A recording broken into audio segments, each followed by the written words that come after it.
துருக்கியோட ஊடகங்கள் மிகப்பெரிய அளவில் கதறுதாங்க. அதுக்கு காரணம் இந்தியாவினுடைய Tata advance system limited DRDO சேர்ந்து கிரீஸ் இராணுவத்து கூட ஒரு ஒப்பந்தத்தை போட போகிறாங்களாம்.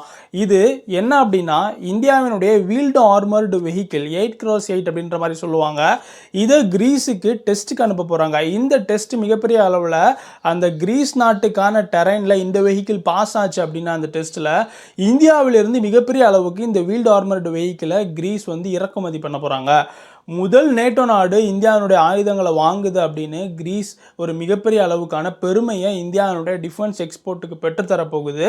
அதே நேரத்தில் இது ஒரு டிக்ளரேஷன் ஆஃப் வார் அப்படின்னு துருக்கி சொல்லியிருக்காங்க.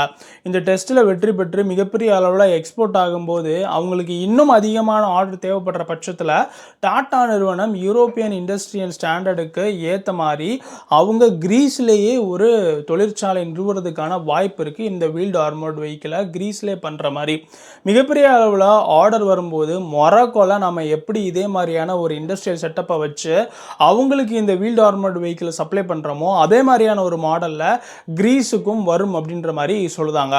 இந்த துருக்கி ஊடகங்கள்லாம் இந்தியா S-400 அதையும் தாண்டி பிரம்மோஸ் மாதிரியான மிசைலையே கிரீஸுக்கு கொடுக்க போகிறாங்க அப்படின்னு பேசிக்கிட்டு இருக்க இந்த ஒரு நேரத்தில் இப்படி ஒரு சந்திப்பு நடந்திருக்கிறது அப்படின்றது துருக்கி ஊடகங்கள் முழுக்க மிகப்பெரிய பரபரப்பை ஏற்படுத்தியிருக்கு. டிக்ளரேஷன் ஆஃப் வார் அகெயின்ஸ்ட் துருக்கி அப்படின்லாம் பேச ஆரம்பிச்சிருக்காங்க.